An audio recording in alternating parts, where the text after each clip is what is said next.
ब्राह्मण कौन है? विद्या विनय संपन्ने ब्रह्मणि गविहस्तिनि शुनि चैव स्वपाके च ब्राह्मण समदर्शिनः।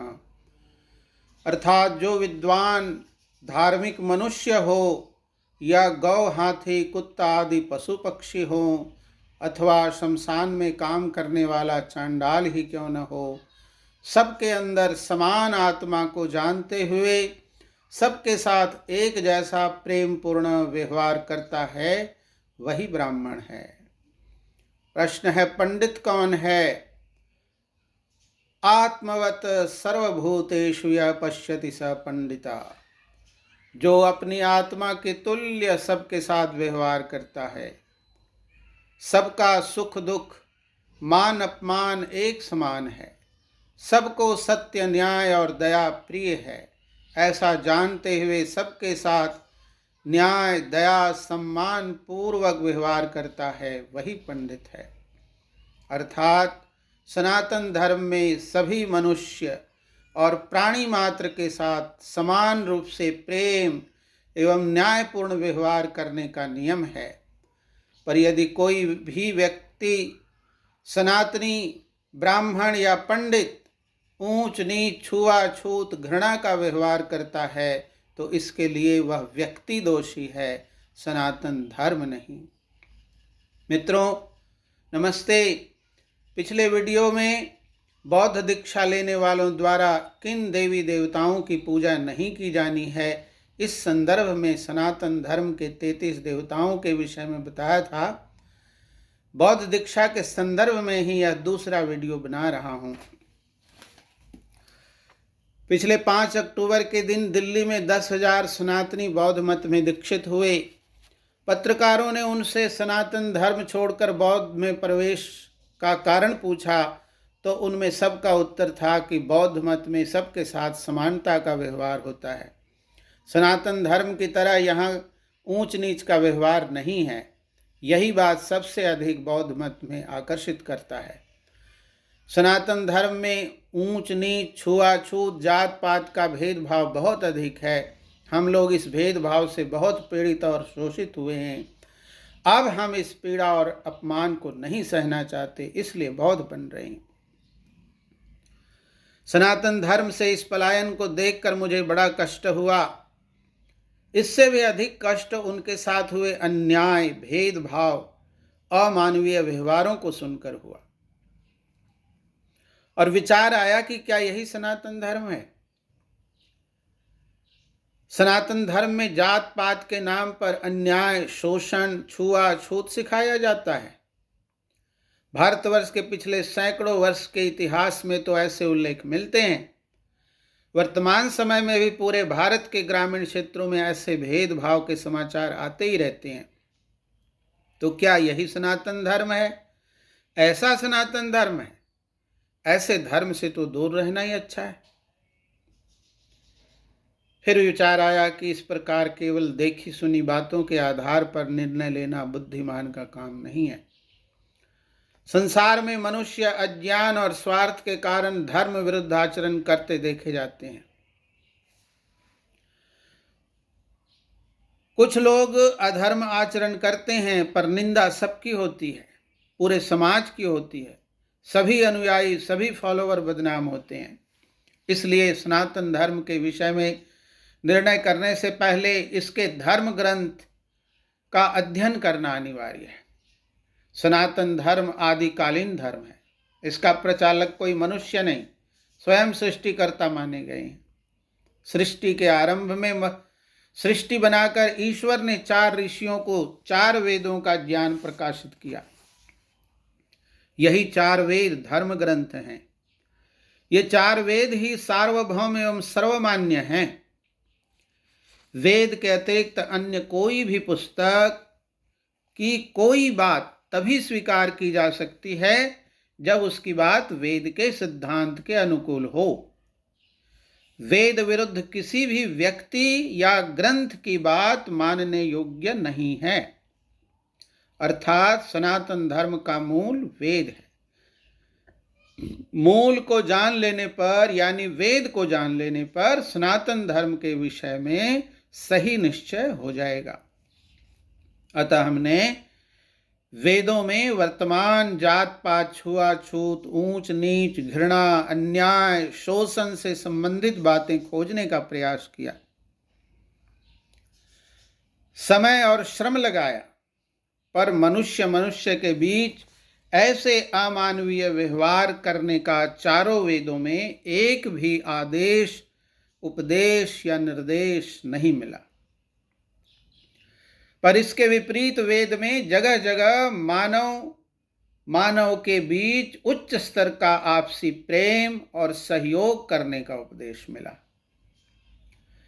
इससे भी बढ़कर सभी जीवों, प्राणी मात्र के प्रति अहिंसा, प्रेम और सबकी रक्षा का आदेश दिया गया है। इस विश्व प्रेम, मानव प्रेम, प्राणी मात्र से प्रेम करने और रक्षा करने के उपदेश का कारण बताया है। कारण ये है कि विश्व के सभी मनुष्य एक ही अमृत ब्रह्म की संतान हैं। सब एक ईश्वर के पुत्र हैं। यजुर्वेद के 11वें अध्याय में आया है, शृण्वन्तु विश्वे अमृतस्य पुत्रा। विश्व के सभी ईश्वरीय संतान, पुत्र और पुत्रियां सुने, अर्थात सभी मनुष्य एक ही ईश्वर की संतान हैं। ऋग्वेद 5वें मंडल 60वें सूक्त का 5वां मंत्र में लिखा है, अज्येष्ठासो अकनिष्ठास एते संभ्रातरो वा वृधु सौभगाय। अर्थात आत्मिक स्तर पर सभी मनुष्य एक समान हैं। जाति, रंग, देश आदि के कारण कोई बड़ा छोटा नहीं। परमात्मा ही सबका पिता है और धरती ही सबकी माता है। एक ही माता पिता की संतान होने के कारण सभी धरतीवासी आपस में भाई भाई हैं और भाई भाई की तरह ही व्यवहार करें, मिलकर परम सौभाग्य को प्राप्त करें। अथर्ववेद के 12वें कांड में जो पृथ्वी सूक्त के नाम से है, 12वें मंत्र में आया है, माता भूमि पुत्रो हम पृथिव्या पर्जन्य पिता सौ न पिपरतु। अर्थात यह भूमि, यह धरती सबकी माता है। हम सब धरती की ही संतान हैं। अथर्ववेद के इसी पृथ्वी सूक्त के 45वें मंत्र में आया, जन्म बिभ्रति बहुधा विवाच सम नाना धर्माणम पृथ्वीम यथौकसम।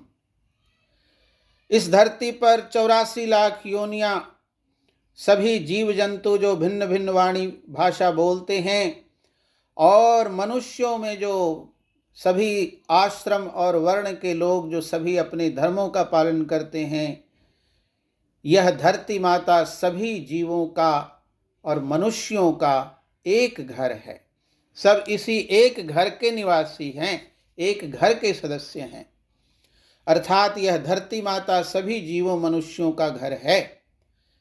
यजुर्वेद के 36वें अध्याय का 18वां मंत्र घोषणा करता है, धृते दृंघमा मित्रस्य मा चक्षुषा सर्वाणि भूतानि समीक्षन्ताम्। मित्रस्याहं चक्षुषा सर्वाणि भूतानि समीक्षे मित्रस्य चक्षुषा समीक्षामहे।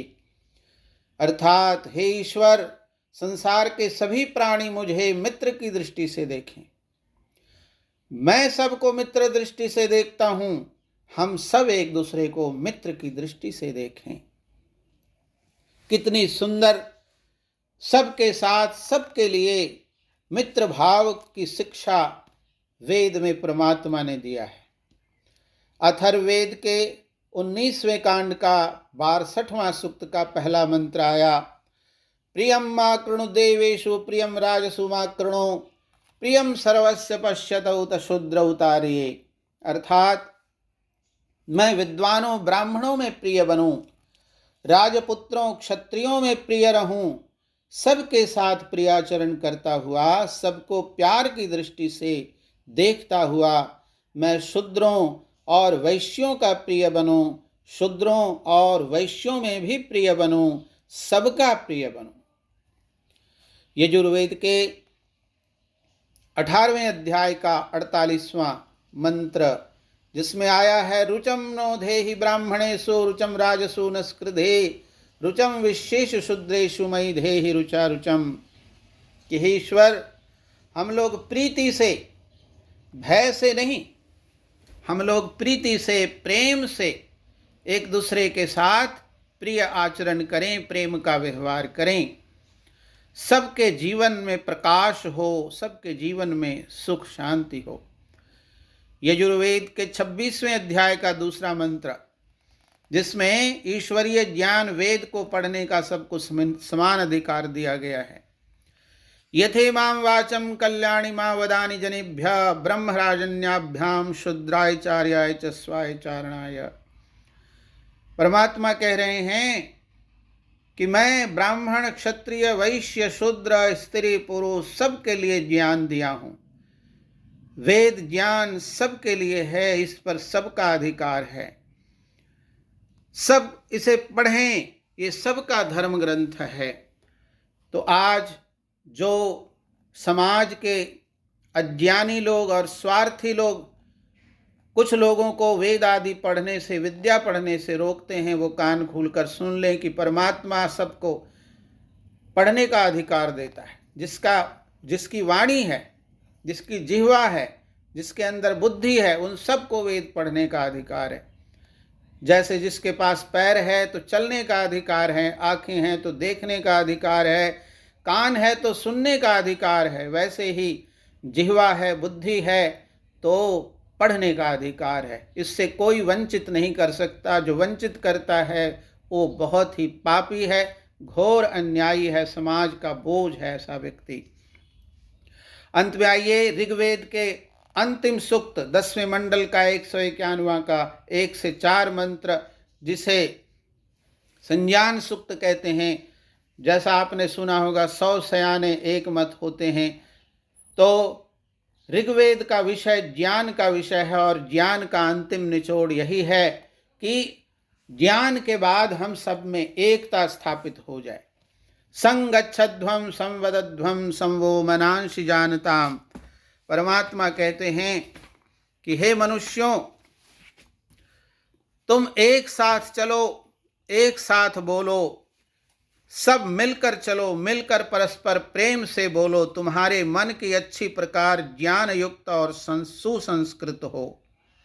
जिस प्रकार पहले से सत्यनिष्ठ विद्वान लोग उत्तम ज्ञान संपन्न होकर अपने कर्तव्य भाग का भलीभांति पालन करते हैं, ऐसे तुम भी करो। ईश्वर कहते हैं तुम्हारा उद्देश्य एक समान हो, तुम्हारी सभाएं एक समान हो, अलग अलग मीटिंग ना करो।